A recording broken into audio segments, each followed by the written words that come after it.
Next customer, please come this way.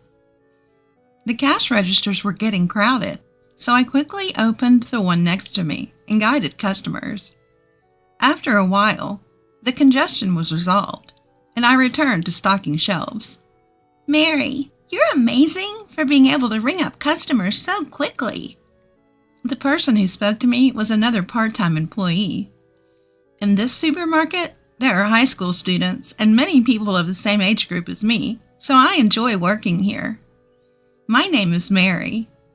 I'm a 45-year-old part-time housewife. I've been working at this part-time supermarket for about 10 years. When my child entered elementary school, I decided to find a job and applied for a part-time position at a local supermarket that was recruiting. There were many housewives like me, and the manager is also a parent, so it's a good environment that understands child rearing. I've been working here for 10 years. Before I knew it, I became one of the oldest part-timers. There are more familiar faces among the customers, and many people greet me, and I get along well with other part-timers and part-time high school students. However, I never expected that something like this would happen. One day, we were told that our manager, who we all appreciated, was being transferred, and we were all disappointed. But the manager was transferred to the headquarters, which seemed like a promotion route. He was competent, so it was inevitable. Although it was a shame, we all congratulated him on his promotion and sent him off. The next manager was from the headquarters and did not know much about the field. No one mentioned it, but being a manager from the headquarters seemed like a demotion.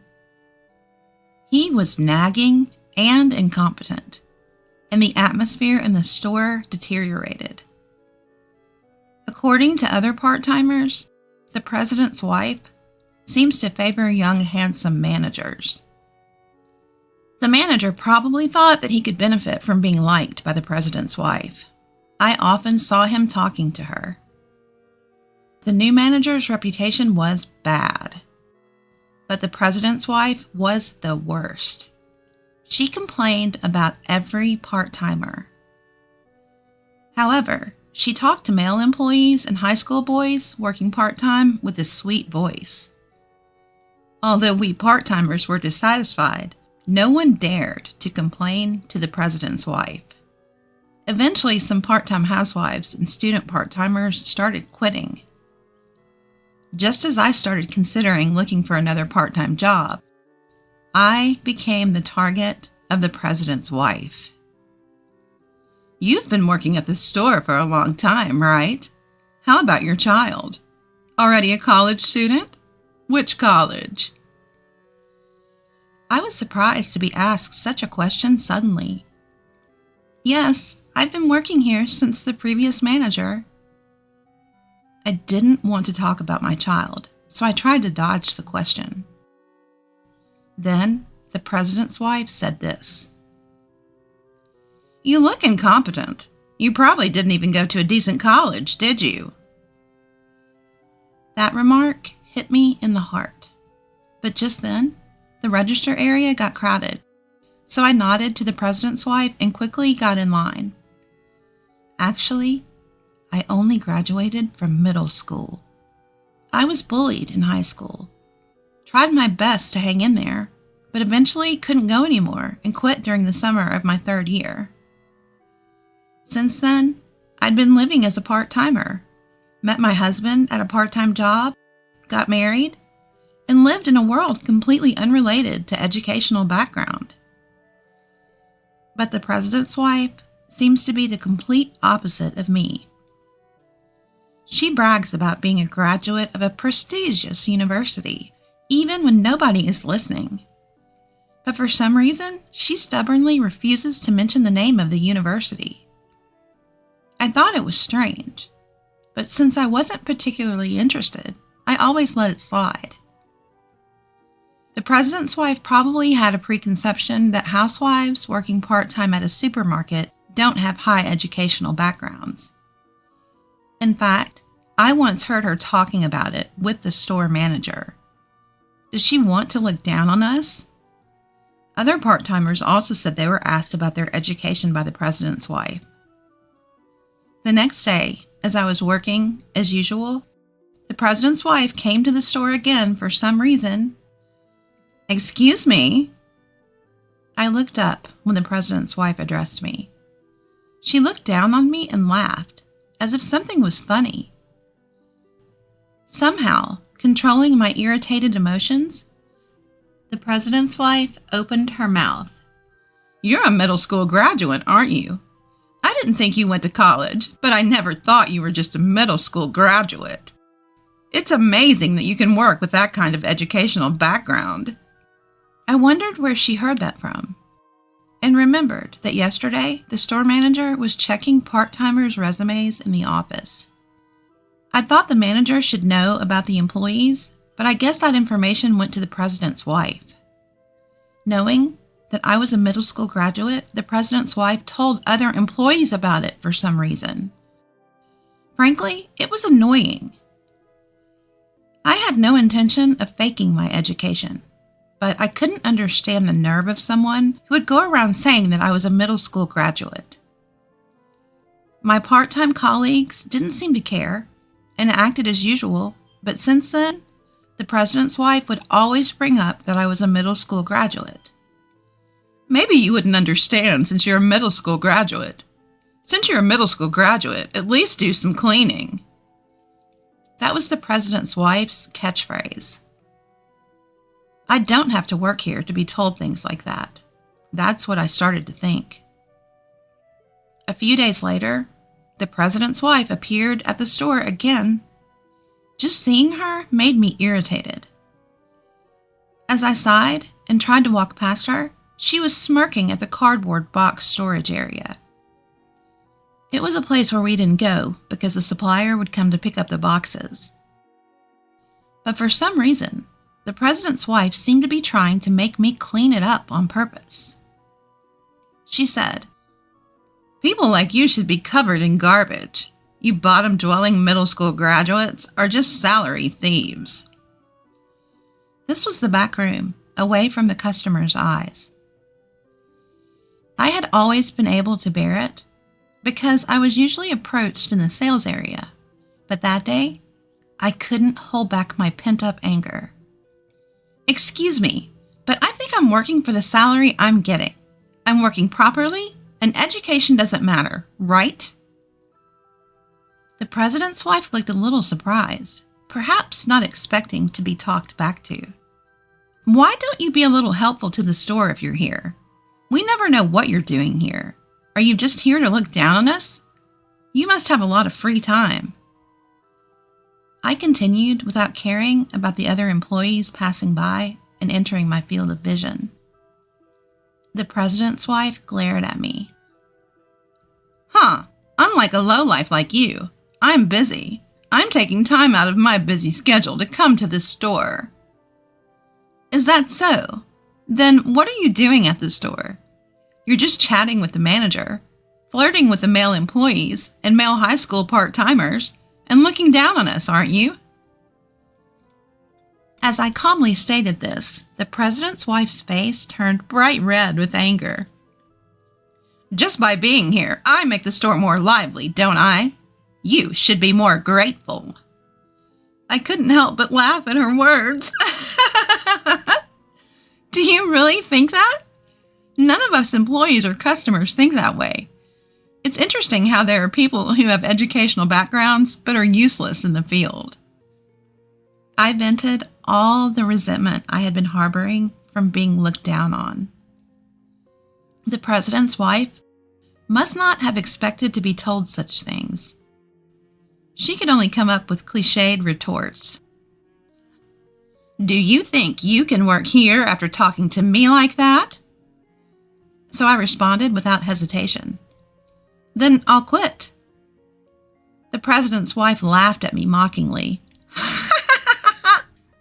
"It'll save on our labor costs." I returned the smile. "Yes, that's right. Good for you." then headed to the locker room. When I entered the locker room, the part-timer who had passed by the scene earlier was there, and I told her everything that had happened. "Mary, are you quitting?" She was sad because we had been working part-time together for years. Ever since the manager changed, it hasn't been fun, and it's like we're only working out of obligation, right? Many people have quit, but they don't hire more staff because it's a waste of labor costs. So our workload keeps increasing. I can't do it anymore. I guess that's true. I left the locker room and went to where the manager and president's wife were talking. Then, that's a quick story. Seeing me, the president's wife laughed. "I heard that the junior high school graduate is quitting here. I wonder if there's a place for a junior high school graduate to work." The manager also laughed, so I told them off. "Even if I have nowhere else to work, I won't come back here. I'll return the uniform next week. Thank you for everything." I felt strangely refreshed as I left the supermarket. The following week, when I went to return my uniform, the store was noisy. The manager seemed to be getting scolded by several customers. There seemed to be a commotion near the cash register. Maybe there was a mistake in the transaction. The customer's anger seemed extraordinary. However, there was nothing I could do since I had already quit. So I went to the office to leave my uniform. As I approached the office, I heard the president's wife's voice. Reluctantly, I opened the door and saw the former manager there as well. "Manager!" Even though he was now working at the headquarters and not as the manager, I accidentally called him that out of habit. The former manager seemed to have been talking to the president's wife, but she quickly left the office. "What happened at the register? There seemed to be some trouble." The former store manager tells me that there have been a series of complaints at the store lately. It seems that after I quit, other part-timers and part-time students all decided to quit at once. The manager was apparently working on the sales floor, but he didn't know how to stock shelves or operate the register, so he received complaints from customers.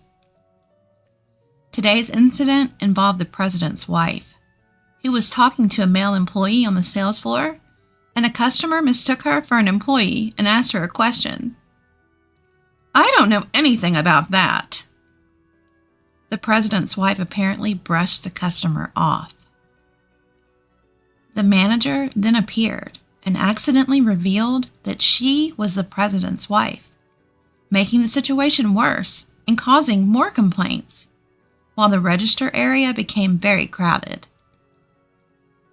At this time, all the part-timers had quit, so employees and the manager who don't usually work at the register had to do so. And there were many mistakes. The register was so slow that customers started getting irritated, and it seemed the manager was being scolded. The former store manager asked me why I quit, so I answered honestly. He then told me that he heard that the president's wife did not graduate from college. He didn't know the details, but had heard she was a high school graduate. So what was that educational condescension about? Could it be that the president's wife is looking down on people with the delusion that she is highly educated? That made her seem even more dangerous. 2 weeks later, the supermarket where I used to work was deserted. It was unusual for so few customers to be there at this time. Well, it's not surprising after all those complaints, as I was thinking that I was approached from behind. It was the former store manager. After exchanging greetings, he told me about a new store opening 1 station away. "Mary, would you like to work there?" It seemed an employee the former manager had trained was being promoted to the new store manager. I could trust that person. I nodded and contacted my former part-time friends. When my part-time job at the new store was confirmed, some of my former part-time friends were there too, which made me feel relieved. The manager was understanding, and I felt like I could get along well with the other employees and new part-timers. The new store tried something different, handling local side dishes and bread, which was well received by customers. I began to see familiar faces from the previous store, and the new store had a successful start. According to the employees, the old store was very quiet, and the manager was scolded quite a bit at the head office meetings. Many people quit soon after being hired as part-timers, and there was always a shortage of staff. I found a new part-time job quickly, and since I was able to work happily like before, I thought everything was settled. However, about a month after starting work at the new store, the president's wife appeared before me. Well, she's the president's wife, so it wouldn't be strange for her to be at any store. But she seemed to have come specifically to see me. I heard a junior high school dropout is working at our store again, so I came to check. I could only sigh. What's wrong? I'm not doing anything bad. Do you realize that because of you, the other store is in big trouble now? Why is it my fault? I didn't do anything wrong. Rather, isn't the president's wife the one committing power harassment? You made all the other employees quit, didn't you? The president's wife suddenly got angry. It's completely unreasonable. The part-timer and the manager who used to work at the previous store noticed me and tried to help. But I stopped them. I, a middle school graduate, can't make all the employees quit. Why not ask them why they quit? Well, you can figure it out without asking. The part-timers nodded in agreement with my words. Shall I tell you if you don't understand? You look down on us because of our educational background. And the manager doesn't understand anything, only talks. No one wants to work part-time while experiencing power harassment. When I said that, the president's wife raised her voice again. Power harassment? Are you trying to frame me without any evidence? The moment the president's wife tried to grab me, the manager intervened. Can you please stop doing that to our part-timers? The manager's position would be compromised by saying such a thing to the president's wife. I was about to say I'm fine, but the manager said firmly, I am the manager of this store, and it's my job to protect the employees. I'll fulfill my role, whether you're the president's wife or not.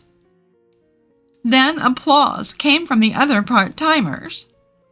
The president's wife finally lowered her hand that was trying to grab me. I took a deep breath, took out my smartphone, and said, I have evidence of power harassment. The president's wife glared at me.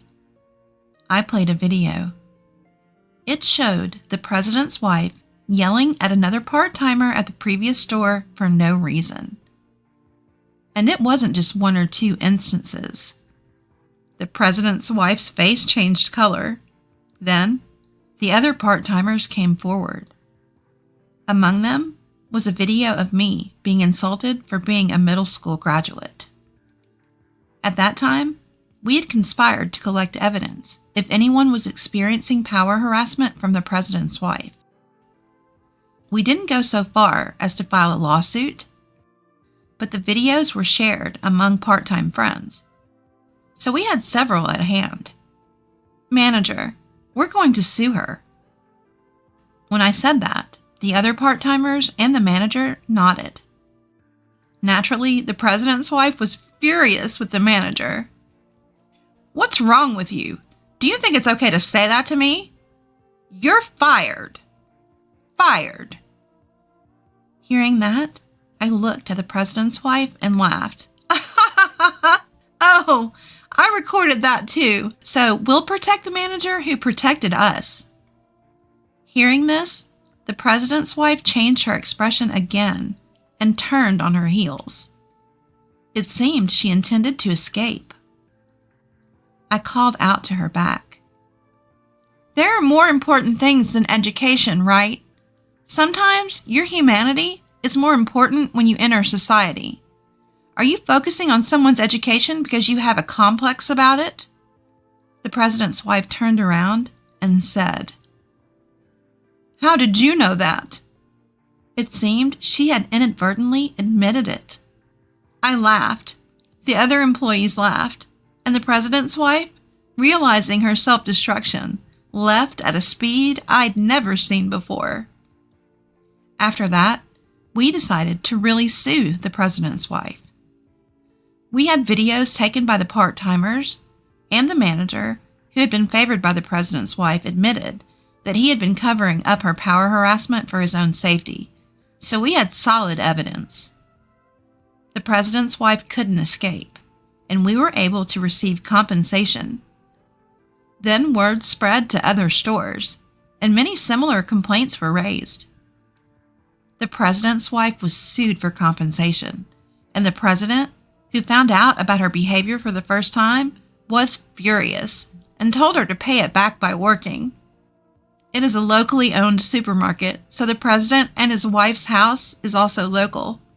When I witnessed the president's wife working angrily at a nearby drugstore, I couldn't help but laugh. Since then, we have been working hard today under a trustworthy manager.